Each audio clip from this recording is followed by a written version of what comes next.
Hola, ¿qué tal? ¿Cómo están? Bienvenidos a una nueva edición aquí en El Círculo en Justicia TV. Y hoy vamos a platicar de cambio climático. Vamos a platicar de lo que pasó hace apenas unas semanas allá en el Cairo, en esta cumbre de la COP27, de la Conferencia de las Partes. Pero vamos a revisar también qué está haciendo nuestro país, qué afectaciones tiene todo este tema del cambio climático en materia de biodiversidad. Vamos a aprender juntos, pues, de la mano de Francisco Estrada. Francisco, qué gusto. Qué gusto. Gracias por estar acá. Gracias por la invitación. Hombre, gracias a ti. Y está con nosotros también Carolina Ureta Sánchez Cordero. Ella es investigadora del posgrado en Ciencias Atmosféricas de la UNAM. ¿Qué tal, Carolina? Hola, ¿qué tal? Somos investigadores los dos del Instituto de Ciencias de la Atmósfera y Cambio Climático. Yo soy el coordinador del programa de investigación en cambio climático de la ONU.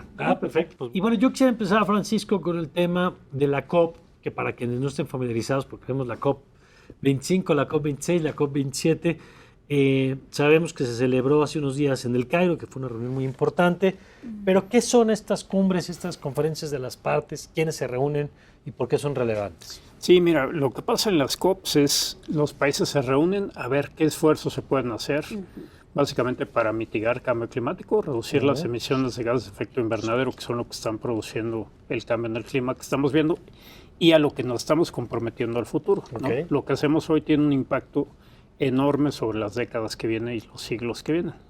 Entonces, en estas reuniones, los países se tratan de poner de acuerdo en, bueno, yo bajo tanto mis emisiones, tú bajas tanto tus emisiones, vamos a poner algún dinerito para adaptación, facilitar la adaptación en países que no tengan los recursos, porque el cambio climático, uno de los problemas enormes, es que, digamos, la mayor parte de los países que van a tener impactos enormes no son los que pusieron las emisiones en la atmósfera, ¿no? Claro. Entonces, se tratan de poner algunos mecanismos de compensación. Claro que esto es ir un poco contracorriente, ¿no? Y cada vez que termina una cumbre de estas, Carolina, pues la pregunta que nos hacemos el resto de los mortales es ¿y qué pasó? ¿Llegaron a algún acuerdo? ¿No? Yo me acuerdo en esta cumbre en particular, pues había como cierto escepticismo de que pudiera pasar algo y al final logran sacar este tema un poco que decía Francisco de los fondos. ¿Cuál es tu balance, digamos, con qué sensación te deja este reciente encuentro? Bueno, complicado porque se supone que desde el Acuerdo de París habíamos quedado como planeta que no íbamos a subir el 1.5 grados de temperatura, y realmente, pues ahora el panorama es muy complicado para que lleguemos a esa meta, ¿no? Sí se reconoce, como dice Francisco, que hay quienes han perdido mucho más y hay quienes están contaminando mucho más. Entonces, que es un poco injusto y que exactamente necesitamos estos fondos, ¿no? Pero, pues realmente no se sabe bien cuándo los van a poner, quiénes van a ser los beneficiarios, quiénes tienen que poner, ¿no? Y siempre está un poco esta lucha entre quiénes han contaminado más históricamente y quiénes son los países que están contaminando más ahora, ¿no? Entonces ahí siempre está la batalla entre, por ejemplo, India, China y los países del Medio Oriente versus Estados Unidos y Europa, que son los que han contaminado más históricamente, pero ahora ya están dentro de los países que más contaminan y que emiten más gases con efecto invernadero, también ya están India, China por mucho, y Medio Oriente también. Ok, ahora, bueno, tu percepción de esto que dice Carolina me parece muy importante, porque ya sabemos que, vaya que en México sabemos que en el papel se puede poner lo que sea, ¿no? Somos los expertos en que en el papel, a mí me encanta porque en una cantidad importante de programas aquí en El Círculo, siempre a la pregunta de cómo estamos en México, con demasiada frecuencia, la respuesta es en el papel muy bien. Sí. Y ya luego cuando hablamos de presupuestos y cuando hablamos de la implementación de las políticas, ya se nos acaba el encanto. Tu impresión que te deja el acuerdo y la certeza sobre que se puedan cumplir o las rutas para que se cumplan los compromisos ahí adquiridos. Pues mira, para ser un poco original, yo diría que en el papel muy mal y en la acción todavía peor. Pero bueno, mira, me explico, ¿no? Sí. Cambio climático es un tema muy complicado, ¿no? Porque, digamos, es un fenómeno que afecta todos los aspectos de tu vida, de la mía, de la biodiversidad, por ejemplo, ¿no? Entonces, imagínate tú el tamaño de esfuerzo que implica simplemente conocer lo que está pasando ahorita o lo que va a pasar en el futuro pues, es un país megadiverso en biodiversidad, pero también es muy diverso en la parte social, es muy diverso en climas, es muy diverso en problemas que ya tenemos y que cambio climático va a potenciar. Entonces, imagínate eso y por otro lado, imagínate que en el país tenemos una planta de investigadores tomando el Sistema Nacional de Investigación, el SNI, son 30,000 para todo lo que son las ciencias sociales y las ciencias duras, ¿no? Y no solo es cambio climático, ¿no? Entonces, digamos, tenemos muy poquita gente viendo esto. Se ha avanzado mucho en conocer qué pasa en México, pero no al nivel que necesitamos, ¿no? Entonces, se pone muy complicado. Por ejemplo, de lo que estábamos hablando ahorita, ¿no? Esto de los acuerdos de compensación. Esto es lo que se llama pérdidas y daños, ¿no? Que los países avanzados o los países más desarrollados que compensar económicamente. Tendrían que compensar. El problema es que, pues, imagínate, en el mejor de los casos que eso realmente ocurriera, porque pues mucho de esto, como bien decía Carolina, pues se ha venido medio acordando desde hace ya tiempo, pero a la hora de poner el dinero, pues no se ha puesto el dinero. Ahorita ya se formalizó, ¿no? Ya quedó más formal, esa es la gran ventaja. Pero no sabemos si eso va a ocurrir. Pero ahora imagínate, ¿qué tendría que reclamar México? Yo le hago esa pregunta, por ejemplo, pues a mis colegas que estamos si México es de los que tendría que alzar la mano y decir, oigan, yo estoy teniendo afectaciones y cuánto cuesta esto. Y cuánto me va a costar en el futuro, ¿no? O sea, porque hay que pensar también, como platicamos hace un momento, digamos, una de las características del sistema clima es que tiene una memoria muy larga, ¿no? Entonces, lo que hizo Inglaterra hace muchos años y lo que está haciendo China ahorita, pues van a acompañarnos con impactos durante muchísimo tiempo, ¿no? Entonces, en principio uno quisiera saber, pues, qué es lo que ya le pasó, qué es atribuible, este es un término, digamos, técnico, a cambio climático antropogénico causado por las emisiones y cuánto cuesta, ¿no? Te doy un dato así muy rápido. Nosotros hemos calculado con un modelo que tenemos en la UNAM que cambio climático durante este siglo equivaldría para México a que hoy perdieras entre 0.85% del PIB actual hasta 5 veces el PIB actual. Ese es el tamaño del problema. En economía, que evidentemente cuando uno pasa todo esto a términos económicos, tiene que dejar fuera muchas cosas las puede evaluar mal, etcétera, ¿no? Pero ese es el tamaño del problema. Oye, y no me voy a detener mucho en este tema nada más, pero me parece muy interesante. Sí quisiera decir otro. Sí, nada más sobre eso que estás diciendo ahorita, Francisco. Porque, por ejemplo, aquí aprendimos hace poco, cuando estábamos discutiendo sobre la controversia con Estados Unidos y Canadá por el tema del TEMEC, y veíamos que existe un mecanismo de resolución de controversias, que es un panel, y que este panel ya están los expertos previamente designados, y que hay selección cruzada. O sea, hay mecanismos para resolver en ese caso quién tiene la razón y determinar el monto, digamos. En este caso, el marco que tenemos establece ese nivel de precisión, porque, por ejemplo, ahorita que explicaba lo de atribuible, por sentido común, podemos imaginarnos que tiene que ver, pues si puedes explicar una relación causal entre esta variable o tiene que ver con el ciclo normal de los huracanes y por lo tanto no se lo puedes... Exacto. ¿Existen mecanismos, digamos, más finos para resolver eso? En las negociaciones, no. O sea, de hecho, si tú te fijas, todo lo que acuerdan los países Se en las tendrá COPs, que construir. Sí, exactamente. Desde el Acuerdo de París, lo que se planteó, porque no se podía llegar a digamos, acuerdos que obligaran a las partes, se planteó estos acuerdos que se llaman contribuciones nacionalmente determinadas, que cada quien fija su nivel de ambición. Para metas. Para metas, ¿no? Por ejemplo, reducir emisiones o ayudar en la adaptación dentro de su propio país.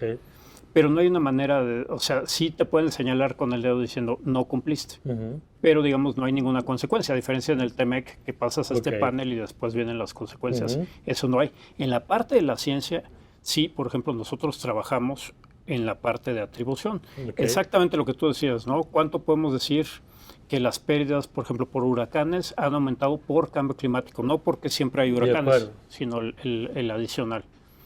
Y eso en la ciencia, digamos, es uno de los temas pues con muchísima investigación a nivel mundial. De acuerdo. Carolina, ¿quieres agregar algo? Sí, bueno, de lo que quería agregar, o sea, digo, y entiendo el punto de Francisco de que es verdad que hay pocos científicos del cambio climático en México, pero siendo un poco más positiva, creo que los compromisos que llevó México ahora a la COP me parece que, no es que sean razonables, pero sí se comprometen realmente con el tema climático. O sea, se están comprometiendo a reducir las emisiones en un 35% para los próximos 8 años. invirtiendo mucho más en energías renovables, con algunos programas de gobierno para, por ejemplo, todas las zonas costeras que son sumideros de dióxido de carbono, pues, invertir con otro tipo de programas de restauración, con las áreas naturales protegidas, o sea, como que sí planteó varias estrategias de manera puntual, pero no tan detallada, claro, y yo me imagino que la implementación también va a ser bastante complicada, pero me parece bien que al menos hayan querido llegar con un compromiso mucho más fuerte, ¿no? De qué es lo que puede hacer México para reducir las emisiones de dióxido de carbono. Que sobre esto que apunta Carolina vamos a volver un poco más adelante para ver justamente estos compromisos, qué tan exigibles son también, qué tan concretos son, porque entiendo que ahorita que decías había algunos que suenan, creo que muy aterrizados, digamos, muy positivos, pero por ahí leía que de pronto alguien que ponía Tren Maya, ¿no? Sí, Sembrando Vida, que Sembrando Vida. Decías, bueno, no necesariamente son proyectos que, por lo menos de manera obvia, quede claro cuál es la vinculación en la meta, en el cumplimiento de la meta, sino más bien al contrario, salvo que vaya acompañado de otro tipo de acciones. Ahorita, si quieren, volvemos un poquito sobre eso. Pero déjenme regresar sobre un punto, Francisco, Carolina, que estoy seguro que para ustedes puede ser odioso, pero que es uno de los temas centrales, que es el 1.5, los grados. Primero, porque yo creo que es de los retos comunicacionales más importantes que ha tenido la humanidad, y es transmitirle a la gente que nos está viendo, a que no es experta, qué significa 1.5 grados, porque claro, cuando uno piensa que a lo largo del día la temperatura oscila y cambia mucho y no pasa nada, nos cuesta mucho trabajo entender por qué el 1.5 o por qué, ya nos contarán ahorita cuál es el estimado real de la proyección que estamos teniendo de aumento de la temperatura, cómo vamos. Pero yo quisiera detenerme un poquito ahí. ¿Por qué el 1.5 o la cifra que ahora sea la referente es tan importante? Mira, es muy importante porque hay mucha ciencia detrás sobre los impactos, que te dice, bueno, vas a perder en agricultura. Ahorita te digo, si quieres, para México más o menos, ¿qué? Vamos a perder en biodiversidad, la economía vas a perder. ¿Por qué? Porque vas a tener más enfermedades, por ejemplo, transmitidas por vector, más zoonosis. Que son los mosquitos, digamos. Los mosquitos, por ejemplo, el dengue, la malaria, etcétera. Vas a tener, por ejemplo, que la productividad de las personas se disminuye, o sea, según aumenta la temperatura y la humedad, pues tu cuerpo no funciona igual, ¿no? Entonces, lógicamente hay una baja en la productividad y hay muchísimas cosas, ¿no?, que ocurren con cambio climático. Entonces, el problema, digamos, es dónde pones tú el límite, porque es 1.5, pero ¿qué va a pasar? Estamos a nada de rebasar 1.5 grados. No es realista que en este siglo no vamos a rebasar los 1.5 grados. Simplemente con lo que ya tenemos. Que el 1.5 es que es un promedio es de la temperatura del planeta. Ok. Pero te digo, ahí hay cosas que se tendrían que estudiar más a fondo. Por ejemplo, eso es a nivel global, ¿no? Pero eso representa a México, representa tus actividades, representa la agricultura en México, representa la biodiversidad, representa la economía. No sabemos, ¿no? Entonces, realmente un esfuerzo que se tendría que hacer es que los países tendrían que estar poniendo cuáles son los límites razonables. Yo te cuento rápidamente, el planeta se ha calentado desde el periodo preindustrial para acá, alrededor de 1.2 grados centígrados. ¿Estás hablando que del siglo XIX? Sí. Del siglo XIX para acá, ¿se ha calentado cuánto? 1.2 grados, más o menos.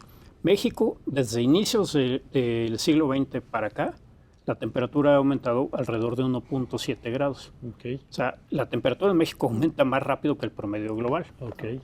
Entonces, nosotros ya hemos visto bastantes impactos. Por ejemplo, hay ya reducciones en rendimientos agrícolas, tenemos problemas con el agua, tenemos algunas evidencias de cómo ha afectado, por ejemplo, la incidencia de algunas enfermedades. Tenemos, por ejemplo, que en esta década o en la que sigue, grandes ciudades, que es un tema fundamental en cambio climático que no se ha tocado mucho, sobre todo aquí en México, en grandes ciudades como es Monterrey, la Ciudad de México y Guadalajara, en esta década o la que viene, por cambio climático nada más, vamos a estar perdiendo alrededor de $1,000 millones cada año, por lo menos. ¿En qué? ¿En qué? Pues en lo que te digo, biodiversidad, pérdida de productividad laboral, enfermedades, etcétera, etcétera. Okay. A ver, Carolina.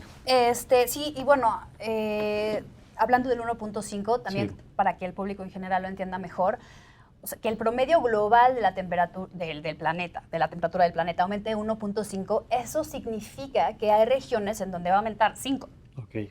Y que igual iba a haber regiones en donde la temperatura disminuya. Okay. O sea, el impacto es heterogéneo, tanto a nivel global como a nivel país. Okay. Entonces, sí es 1.5, pero ese 1.5 para ciertas regiones implica 5 grados más. Okay. Sin contar, por ejemplo, un fenómeno que Francisco y varios colegas suyos estudian, que es lo de la isla de calor, que es un efecto que se da en ciudades, que porque hay mucho concreto, entonces se absorbe la energía y eso hace que aumente todavía más la temperatura. Entonces hay ciudades en donde puede aumentar 8 grados, o sea que eso ya es una brutalidad, ¿no? Entonces, como para que quede claro, pues el impacto es heterogéneo. Entonces, 1.5, claro, si vives en la Ciudad de México dices, 1.5 no es tanto, ¿no? Pero claro, es que eso lo que implica es que en otros lugares aumente 5, 8 grados.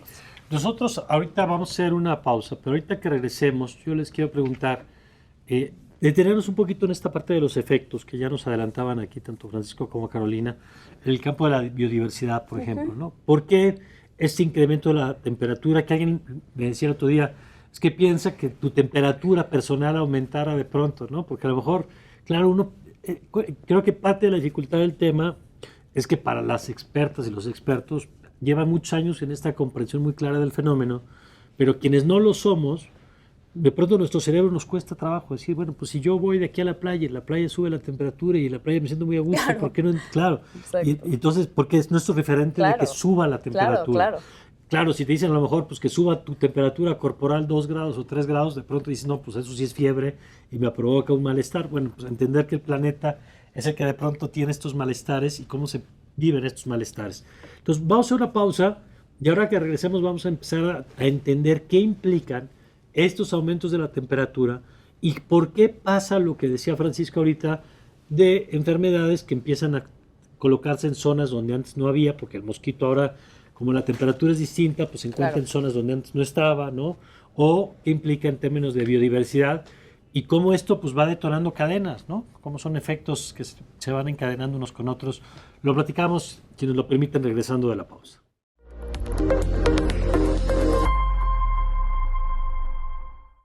Bueno, estamos de vuelta. A ver, Carolina, entonces vamos con uno de tus campos de especialidad, que es este de la biodiversidad.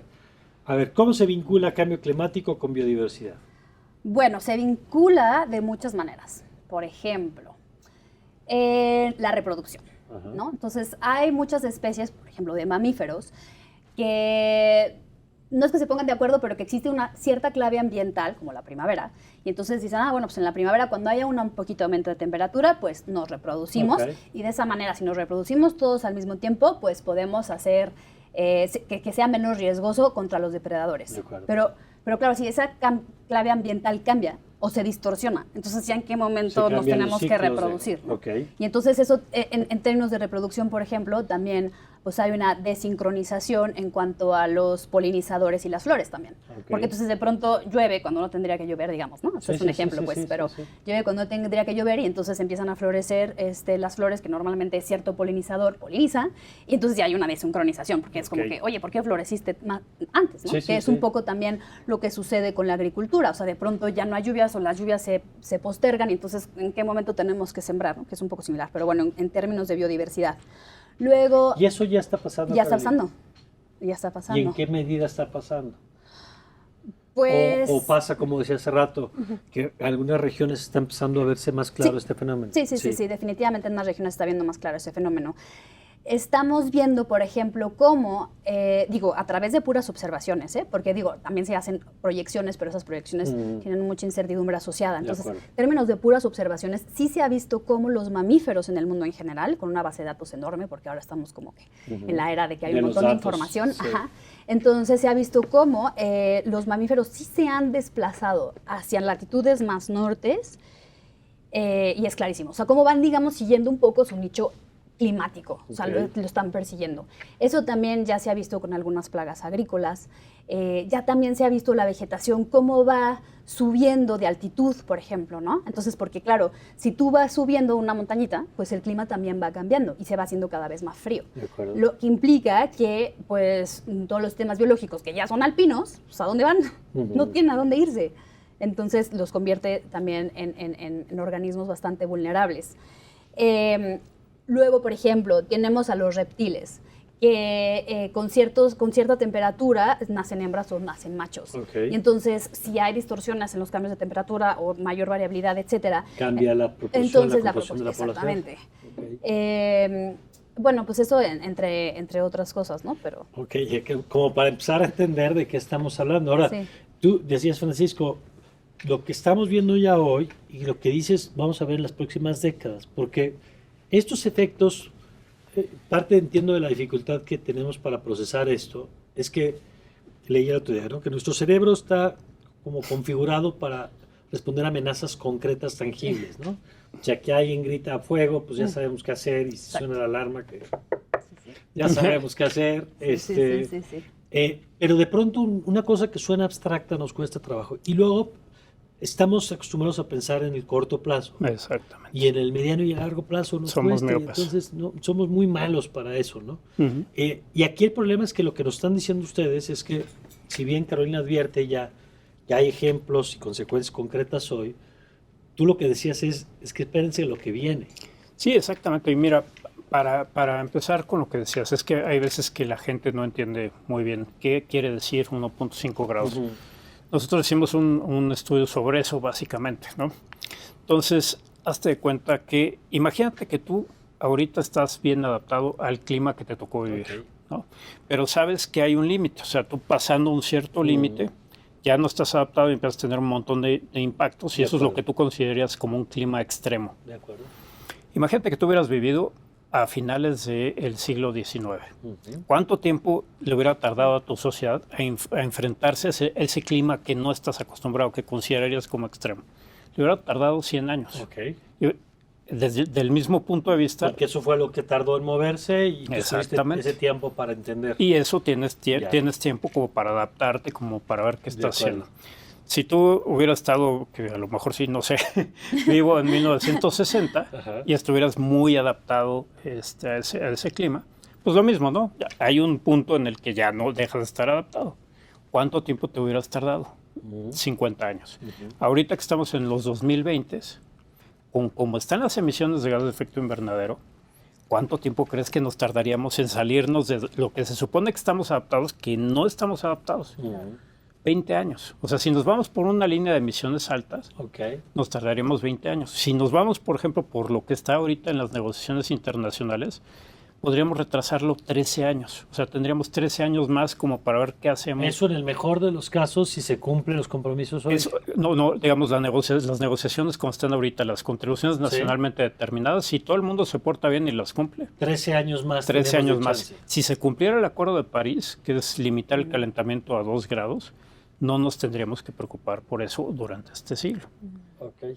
Entonces, yo creo que con eso es una manera de aterrizarlo. Entonces, en el compromiso ideal, que es el de París, París. te da 80 años, digamos, todavía de margen para hacer esta adaptación. Exactamente. Los actuales compromisos estos están por debajo de París. Están muy... O sea, los de la COP. Sí, o sea, mira, como están las cosas ahorita, el planeta a final de ese siglo estaría pegándole a los 3 grados y medio centígrados por arriba. Y eso, otra vez, no nos cuesta trabajo entenderlo, ¿no? Pero 3 grados y medio es lo que te digo que podemos estar perdiendo, pues no sé, en aquel año, pues un 20% del PIB cada año, ¿no? Entonces, es un mundo completamente distinto al que tú y yo conocemos. Ahora, yo sé que para por ejemplo, biólogos, es como una pregunta muy obvia, ¿no? Yo recuerdo alguna vez que una investigadora que compartió un libro de este tamaño y le pregunté por qué es importante estudiar a China y me volteó a ver con cara de... He dedicado mi vida a hacer este libro de 290 páginas para que me preguntes eso. Y tenía toda la razón, pero lo que pasa es que la gente a veces pues, no es especialista en estos temas. Entonces, ¿qué implica el que estos temas de biodiversidad de los que hablabas hace rato, Carolina, se empiecen a alterar? O sea, ¿cuáles son las consecuencias para la vida cotidiana de la gente? Sí, porque, bueno, exacto, ¿no? Yo te podría decir, bueno, para mí las especies tienen valor intrínseco simplemente por ser especies y porque coexistimos con ellas y tienen todo el derecho de existir en este planeta igual que nosotros. Pero si lo vemos desde un punto de vista antropocéntrico, exacto. Pues todos los servicios ecosistémicos que nos brindan. O sea, es decir, como bien dices, todo está conectado con todo, ¿no? Entonces, si no tenemos un ecosistema saludable, empiezan a suceder cuestiones como, por ejemplo, la polinización, ¿no? Que es un tema que hemos escuchado, siento mucho, los últimos, no sé, 10 años, como la última década, quizá 15 años. Es un servicio ecosistémico que nos brindan mamíferos, insectos, de polinizar ciertas plantas de las que nosotros, por ejemplo, nos alimentamos, ¿no? O el control biológico de plagas, que es un poco similar. O sea, hay muchos incluso murciélagos que se alimentan de insectos y eso evita que se hagan costos agregados, por ejemplo, a tener que invertir en pesticidas. Okay. Entonces, muchos de los campesinos en zonas rurales mexicanas que tienen poco acceso a subsidios y que tienen poco acceso a poder poner o invertir grandes cantidades en pesticidas, sí dependen mucho de controladores biológicos de plaga, por ejemplo, ¿no? Y bueno, pues todo lo que tiene que ver, por supuesto, con, bueno, las zonas costeras, por ejemplo, ¿no? Los ecosistemas costeros ayudan muchísimo a evitar grandes oleajes, amortiguan la intensidad de huracanes, son sumideros de dióxido de carbono, es decir, la biodiversidad también tiene un papel muy importante en el clima del planeta porque es lo que contiene el dióxido de carbono. Entonces, por eso una de las estrategias del gobierno era, bueno, pues restauremos o, bueno, reforestemos o lo que sea, sembremos árboles, ¿no? Porque saben que de esa manera se va a captar dióxido de carbono. Entonces, si nosotros talamos, o sea, no nada más se trata de dejar de emitir dióxido de carbono, sino también de ya no talar, de ya no destruir, porque si seguimos destruyendo todo ese carbono que está en los árboles, en los bosques, en los manglares, se va a ir a la atmósfera, que es un poco, pues sí, lo que hemos estado haciendo. Lo que hemos estado haciendo y lo que han estado advirtiendo. Y que esto que nos dice Carolina, Francisco, tiene implicaciones, me decías tú que de formación eres economista, ¿no? Que ya llevas, pero que tiene profundas implicaciones también económicas. Es decir, hoy que estamos viendo, quizá hoy somos un poco más receptivos porque entendemos que la guerra de Ucrania tiene consecuencias en el precio del litro de aceite que la gente va a cargar, o entendemos que el COVID en China o las medidas de confinamiento de COVID en China tienen efectos en el precio de los automóviles porque no hay chips y como no hay chips no hay autos y por lo tanto hay una demanda que sobrepasa la oferta. Es decir, esto que explicaba Carolina, que además me encanta, y dice, a ver, pues que claro, si quieres que te lo explique, desde el punto de vista biológico es en sí mismo un valor, pero luego si ponemos al hombre en el centro, pues tiene estas consecuencias. Y desde el punto de vista económico es brutal lo que estamos hablando. No, es brutal. Y te puedo decir, como te decía, en el agregado de la economía, como le diría, puede ser pérdida hasta 5 veces el tamaño del PIB actual. Es como si ahorita perdiera 5 veces el PIB actual. Pero te vas, por ejemplo, en agricultura y perderíamos como 38,000 millones de dólares en agricultura. Eso, como diría Carolina, eso es, digamos, en dinero.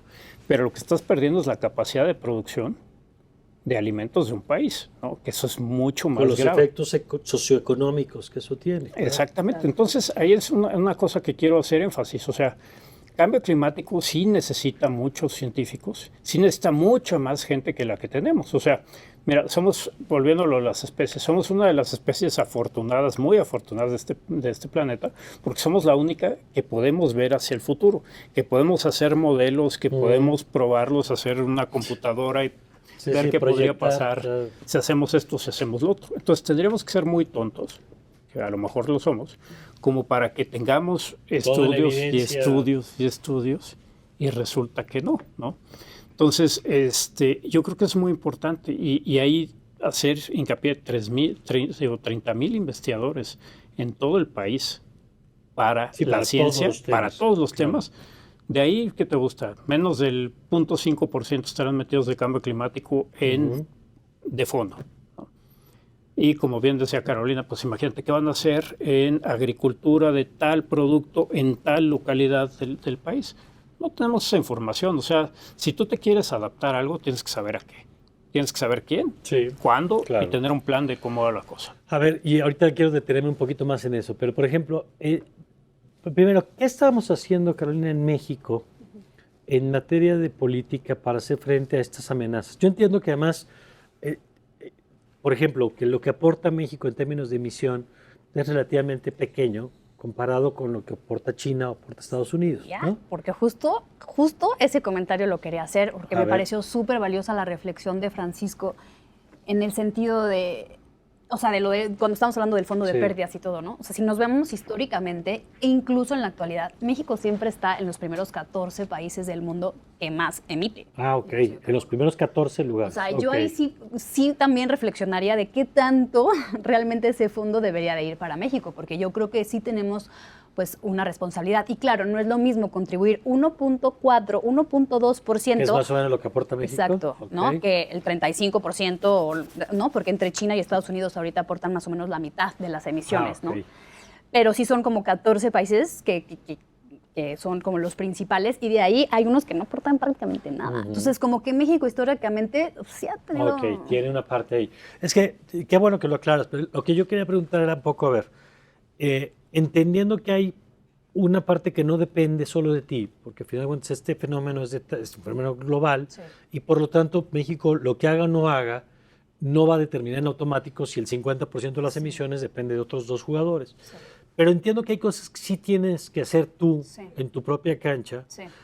tanto en los dos sentidos, como en el sentido de, decías tú, disminuir la emisión, Sí. pero sobre todo esta parte que es, entiendo, es mitigación o es adaptación, que es cómo me preparo frente a lo que viene. Y te pregunto, ¿qué estamos haciendo en ese sentido? Bueno, mitigar tiene que ver con reducir las Ok. emisiones de dióxido de carbono. Ajá. Y en ese sentido, bueno, pues, digo, te puedo decir lo que está propuesto, ¿no? Ok. O sea, no sé qué tanto hemos hecho, seguramente Francisco puede decir más, pero Ok. de lo que está propuesto es que se hagan, bueno, que se invierta mucho más en energías renovables. Por ejemplo, hay un proyecto enorme en Sonora para hacer captación de energía solar, Ujú. ¿no? Y también hay un proyecto muy grande en Oaxaca para poder poner energía eólica. Es todo lo que tiene que ver con la electromovilidad, pero claro, la electromovilidad solo va a tener sentido si la energía proviene de energías renovables. Claro. Si no, pues solamente vamos a dejar de emitir en las ciudades para que se emita en otro lado, ¿no? Conservar las áreas naturales protegidas, Ok. creo que eso también es muy importante por lo que acabo de mencionar, de que también, o sea, todo lo que tiene que ver con cambio de uso de suelo y tala, pues eso también emite dióxido de carbono, ¿no? Entonces, las áreas naturales protegidas tienen un papel fundamental para preservar estos ecosistemas. También se va a invertir en lo que es carbono azul, que eso tiene que ver con todas... qué? El carbono azul, así le llaman, bueno, Sí. zonas de carbono azul, Sí. que son zonas de ecosistemas costeros que Ok. absorben mucho más dióxido de carbono que un bosque templado, de Ok. pino encino. 10 veces más, puede llegar a absorber hasta 10 veces más y que además es un amortiguamiento importantísimo de las zonas costeras. Y bueno, ¿qué haría yo? Me empezaría a enfocar mucho más a estudios de adaptación, que tienen que ser estudios como Ok. mucho más a nivel local, de qué podemos hacer de manera local, porque es multifactorial y hay un montón de factores, de variables que tenemos que tomar en cuenta para ver de qué manera nos adaptamos, que eso sí es adaptar, o sea, Claro. que no, el impacto no sea tan grave. De acuerdo. Y es que ahorita vamos a hacer una pausa, pero vamos a rezar sobre esto que decía Carolina y le vamos a preguntar a Francisco. Porque yo entiendo que lo que nos están diciendo es, hay cosas que ya van a pasar sí o sí. Hay cosas que no sabemos de qué tamaño van a ser, pero hay cosas que ya sabemos que sí van a pasar. Y yo, por lo que les he escuchado, por ejemplo, supongo, que ahorita nos lo dirán nuestros expertos, que en temas, por ejemplo, donde el riesgo son las cosechas, pues parte del tema es el mejor uso del agua, ¿no? Porque seguramente pues va a haber menos líquido y por lo tanto tienes una amenaza ahí. El tema de las ciudades costeras o las zonas costeras, que en nuestro país, con la cantidad de cosas que tenemos, pues lo que puede venir es muy importante en términos de los fenómenos como los huracanes y por lo tanto los efectos que eso tiene que tener en infraestructura, en fin. Entonces, si les parece, platicamos de eso, porque una parte de la discusión es lo que ya explicaban ahorita, que es mitigación, qué estamos haciendo para capturar o reducir las emisiones, y dos, qué estamos haciendo frente a lo que viene, si nos estamos preparando y si lo estamos discutiendo o estamos volteando para otro lado. Lo platicamos regresando al corte.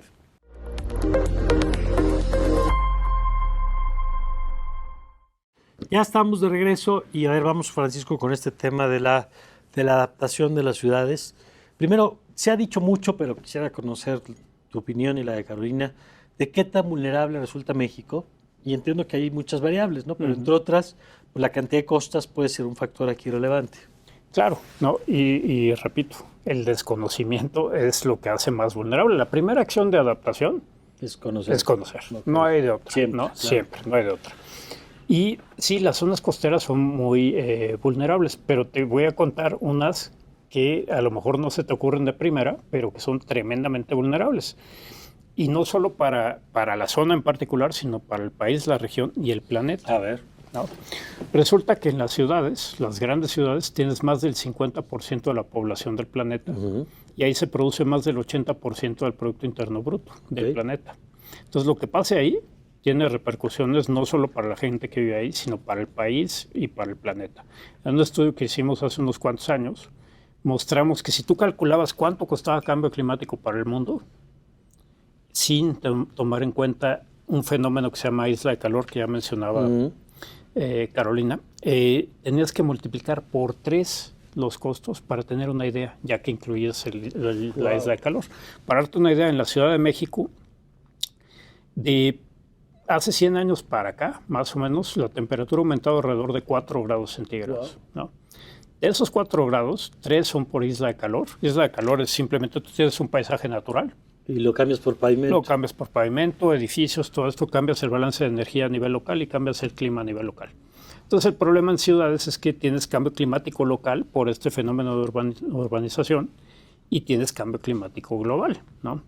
Entonces, por ejemplo, por decirte, 4 grados en la Ciudad de México, 3 por isla de calor, pero si te vas a niveles de alcaldía, tienes, por ejemplo, la Venustiano Carranza, que tiene más de 4 o 5 grados, que ya ha aumentado. Porque tiene menos reforestación, por ejemplo. Y eso te abre un montón de oportunidades. O sea, primero te hablo del lado oscuro. Sí, ¿no? sí, ya ahorita nos platicas. Si ya te calentaste 4 o 5 grados, si por calentamiento global va a subir 3 o 4 grados más, te vas a enfrentar a 8 o 9 grados de calor. No hay manera. O sea, no es imposible que un sistema metro funcione con eso.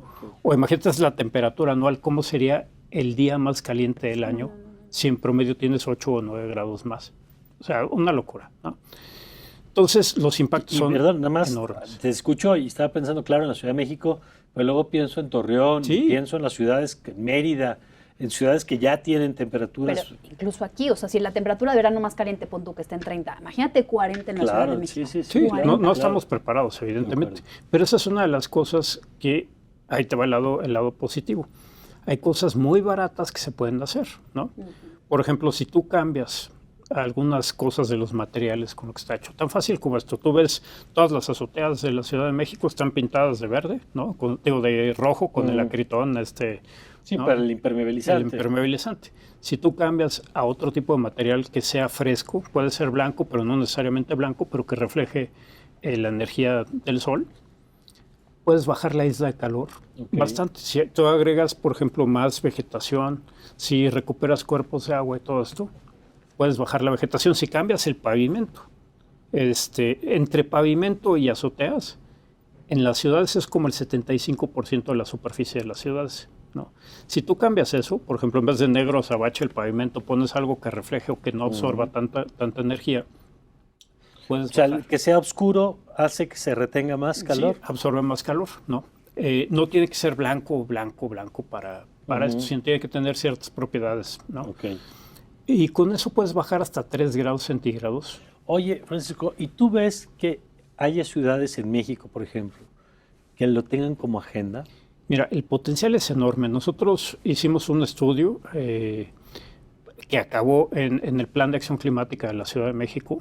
Es la primera vez que se aborda isla de calor junto con cambio climático global, diciendo, bueno, están estas opciones, ya habría que hacer los estudios. Evidentemente, te digo, el estudio que nosotros hicimos fue a nivel de todo el planeta, ¿no? Ahora hay que hacerlo para la Ciudad de México, cómo cambia y todo esto. O sea, no puedes generalizar tanto. Pero imagínate, lo que encontramos en ese estudio es que si tú inviertes $1 en cambiar, por ejemplo, esto de techos frescos y esto, recuperas hasta $15 por pérdidas evitadas. Entonces, valdría la pena ver, por ejemplo, en la Ciudad de México, en Torreón, etcétera, etcétera. ¿Qué pasa? Uno de los árbitros de ese artículo nos dijo, es que ustedes están siendo muy negativos porque le están poniendo precio, le están diciendo que cuesta esto de cambiar los impermeabilizantes. Sí, pero el argumento de él era, bueno, ¿y qué pasa si pones una norma que cuando tengas que renovarlo, sea del otro tipo de material. Básicamente, poquito a poquito lo estás haciendo y al paso de unos cuantos años tienes una ciudad preparada para la isla de calor, ¿no? Ahora, tú estás viendo, me encanta porque Francisco primero nos bajonea y luego nos da esperanza, ¿no? Pero hace muy bien, porque lo primero es, lo platicamos ahorita en la pausa, de hacer la película esta de No mires arriba, ¿no? Sí. Y que nos retrata perfectamente, es el meteorito que viene, los expertos diciéndonos, ahí viene, y los demás decíamos viendo el fútbol y preocupados por la grilla de la semana y no por lo que viene, ¿no? Y le preguntaba yo a Francisco, a ver, estás viendo esfuerzos, tú estás viendo, por ejemplo, en conservación de biodiversidad, proyectos que te parezcan interesantes, iniciativas que digas, bueno, hay iniciativas, no necesariamente mexicanas, pues, que en otras partes del mundo digas, a ver, esto está funcionando, de esto sí hay que aprender. Pues yo creo que las áreas naturales protegidas son fundamentales. ¿Y te gusta cómo se está gestionando? Bueno, es complicado porque las áreas naturales protegidas tienen toda una historia y realmente cuando se empezaron a ser legalmente protegidas, pues no era porque preservar más diversidad o porque daban más servicios ecosistémicos, sino porque decían, está muy bonito, hay que preservarlo. Entonces, claro, pero eso fue hace muchos años, ¿no? O sea, entonces, y poco a poco ha ido cambiando la perspectiva de las áreas naturales protegidas y ahora sí el enfoque tendría que ser, bueno, ¿cuáles tenemos que conservar tanto para conservar más biodiversidad, servicios ecosistémicos y que nos ayude a adaptarnos mejor al cambio climático? Entonces, quizá ahí sí tendríamos que cambiar un poco la visión. Se supone que se van a agregar todavía más áreas naturales protegidas. Están viendo la manera... Para el caso mexicano estamos hablando. Para el caso mexicano. Están viendo la manera, y con estudios, de que haya mayor conectividad entre la fauna. Y cuando se establecen estas áreas, ¿qué implica? Pues que depende, porque hay diferentes categorías de áreas naturales protegidas. La más alta es, no puede haber una explotación excesiva en esa área, no puede, entonces, dependiendo de la región, va cambiando lo estricto de la reglamentación. Hay áreas núcleo que definitivamente no se pueden tocar, luego hay áreas en donde podría haber cierta agricultura de temporal, agroforestería y así, pero en realidad tendría que ser como... procuran ser espacios en donde la vida silvestre pueda coexistir, ¿no? De manera más armónica. Es complicado porque, pues, gran parte de las áreas naturales protegidas están en manos de ejidos y comunidades, entonces, pues, tampoco puedes llegar a imponer. Por eso se tiene que preservar y tú no puedes ya de aquí obtener ningún tipo de beneficio porque, pues, porque también... las comunidades viven de eso. Exactamente, también. O sea, también está en juego su seguridad alimentaria, ¿no? Pero pues creo que esa es una estrategia importante. Hay muchos esfuerzos, hay personas que han dedicado su vida a eso. La Comisión Nacional de Uso y Conocimiento de la Biodiversidad, la CONABIO, es muy importante. Ha ayudado muchísimo para que haya un biomonitoreo de la biodiversidad desde hace como 30 años. Y ha asesorado muy bien a lo que es pues, la Semarnat y también a la CONAMP. Y pues sí, o sea, hay gente muy valiosa y haciendo muchos esfuerzos. La CONAMP es la Comisión de Áreas Naturales Protegidas. Ok, perfecto. Sí, entonces yo creo que sí, es complicado, ¿no? Porque como yo siempre digo, pues ninguna solución es la panacea y siempre hay sectores afectados y siempre hay sectores beneficiados. Entonces, claro, o sea, mientras la Semarnat va y dice, conservemos aquí, la Zagarpa digan, siembren esto. Claro. Entonces, como que pues hay intereses que se contraponen y eso sí sucede en campo. Lo que pasa es que esto que dice Carolina, que es muy cierto, creo que yo siempre he dicho, los principales voceros del cambio climático son las noticias. Es decir, cada vez más vemos fenómenos donde o nos anticipan, no sé si hay este elemento, ¿cómo decías?, de atribución, pero por lo menos sí vemos lo que significa de pronto el que lleguen huracanes con más fuerza, o vemos el impacto que puede tener este asunto de las nevadas de pronto en algunas regiones. Pues hay que ver el invierno que viene para Europa, con los efectos que eso puede tener en todos los sentidos sociales, económicos, políticos. Y cada vez me parece más evidente, Francisco, lo que ustedes han advertido desde hace muchos años, que tendría que ser el tema sobre el cual se articule el resto de lo demás. Es decir, porque decías, por ejemplo, decían los autos eléctricos, sí, pero ¿cómo se van a producir esos autos eléctricos? No, ¿de dónde van a sacar esa energía? Porque si la energía proviene de energías fósiles, no tiene sentido. Entonces, seguimos en la misma, ¿no? Entonces, yo lo que veo es que cada vez más la política nacional pues tendría que tener este componente en el centro de la discusión, ya sea por la responsabilidad histórica que tiene el país o por las afectaciones que vas a tener en los siguientes años en el campo y en los insumos Ya, entonces ahí te pregunto, ¿cómo estás viendo la institucionalidad? Ya no el programa concreto ni los compromisos, sino la parte de la institucionalidad en México y el lugar que están jugando en la toma de decisiones públicas. Pues mira, es un tema muy complicado. Yo lo que veo es que tenemos que reforzar, por ejemplo, los organismos del Estado que están ahí. ¿Cómo cuáles? Como cuerpos técnicos. Por ejemplo, el INEC, el Instituto Nacional de Ecología y Cambio Climático, ¿no? Digamos, ¿Cómo le ha ido en estos años? En este último año, desde mi punto de vista, no le ha ido nada bien, ¿no? Se ha bajado muchísimo el perfil, Okay. ¿no? Con darte un ejemplo, México presenta, es de los países que más comunicaciones nacionales es un documento que presenta cada país ante Naciones Unidas sobre cómo va el cambio climático en México, ¿no? O en su país. Nosotros tenemos 6. La última fue en 2018. ¿No? Es muy la difícil. última que mandó a México fue en 2018. Wow. Y la ciencia de cambio climático se mueve muy rápido. Si es 2018, pues imagínate, échate unos 2 añitos para atrás. Entonces, lo que ha pasado en cambio climático, lo que sabemos ahorita no es lo que sabemos en 2018, ¿no? Entonces, eso, por ejemplo, se tiene que reforzar. Se tiene que reforzar, por ejemplo, la CONABIO. La CONABIO es una cosa... En donde se dio hace poco la salida del doctor Zapocat. Exactamente, ¿no? Todo esto tiene que pasar. Y tenemos también que entender una cosa. O sea, necesitamos ciencia propia. O sea, a mí me da...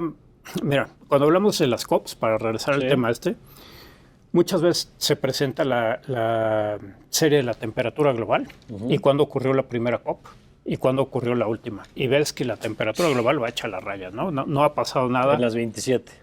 No han cambiado nada, ¿no?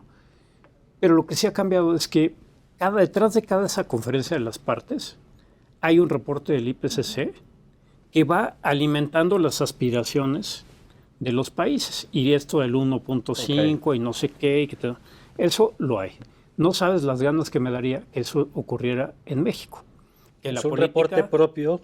El reporte va, nosotros lo estamos haciendo y lo vamos a presentar el año que viene. Este año presentamos un resumen inicial de lo que sabemos, pero lo que me encantaría es que la política y los compromisos, tanto para afuera como para adentro, fueran siguiendo lo que dice la ciencia de México, ¿no?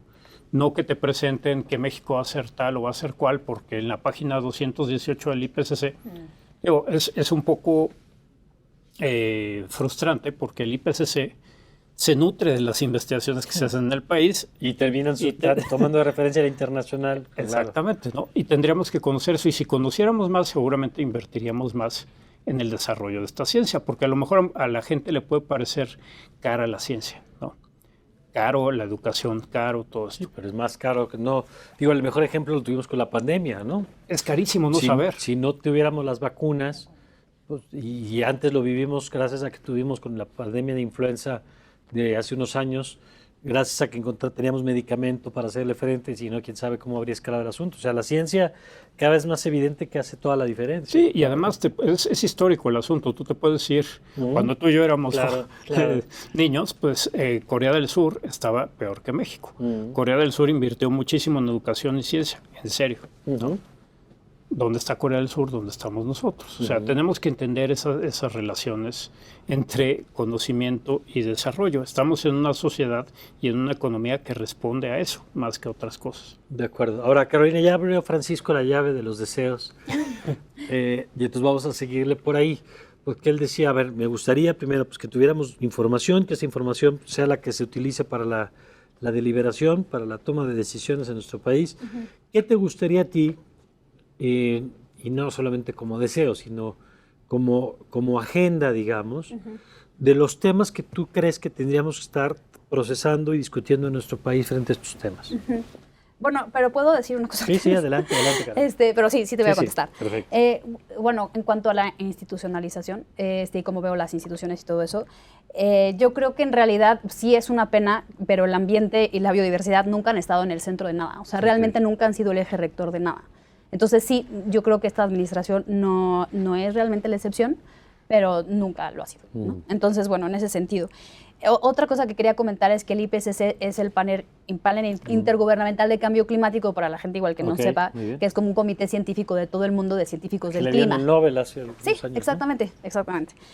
Y bueno, y otra es que sí, o sea, lo que se haga institucionalmente es muy importante, por supuesto, pero que tengamos todos muy claro que el cambio climático no es solamente un problema político, es un problema político, social, económico, biológico y de todos los ejes. Entonces, realmente lo que hagamos como personas y como individuos en nuestra vida diaria también tiene una afectación. Por supuesto, las políticas públicas son indispensables, pero es realmente todos los ejes contribuyen, o sea, es una cuestión de todas las personas.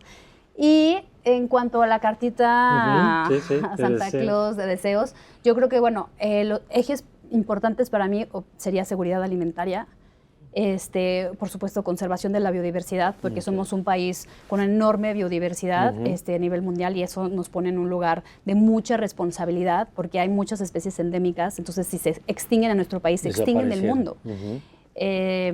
Claro, es difícil la atribución a la extinción, porque realmente no, es difícil decir, esta especie se extinguió por cambio climático, ¿no? Es difícil, pero definitivamente los eventos extremos sí les van a dar bastante, va a ser complicado lidiar con ellos, como por ejemplo, siempre me viene a la cabeza el asunto del incendio de Australia, del 2019 creo, ¿no? Que pues, hubo realmente pocas muertes humanas, afortunadamente, pero se murieron alrededor de 1 millón de individuos y animales. Eso que finalmente la biodiversidad es siempre la más vulnerable. Claro.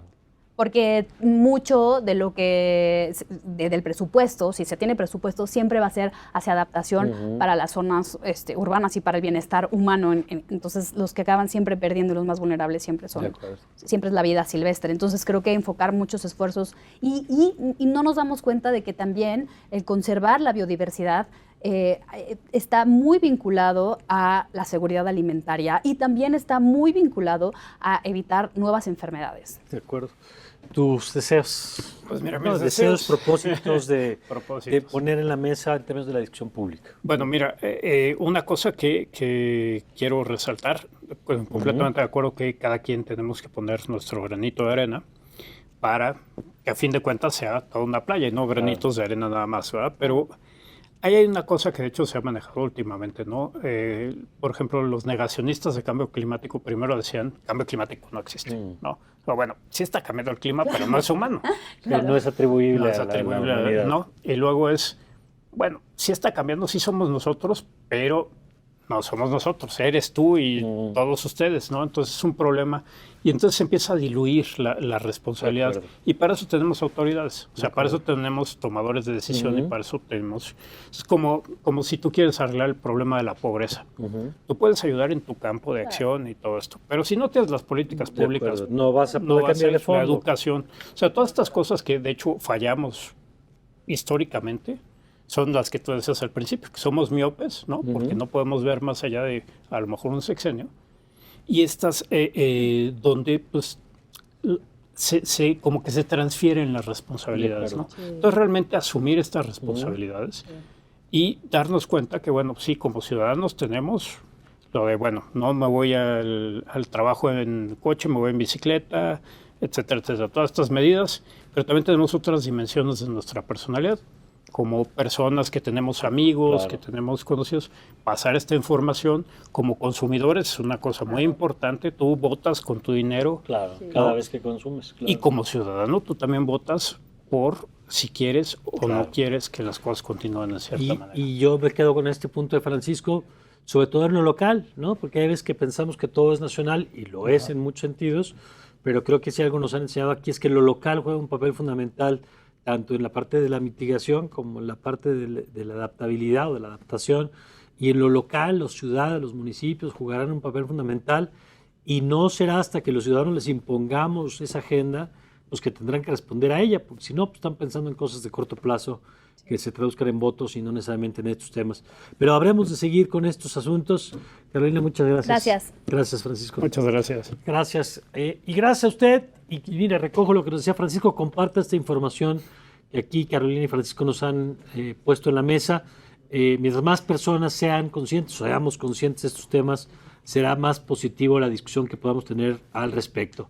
Yo soy Mario Campos, le agradezco como siempre su compañía y le deseo que tenga usted un magnífico día.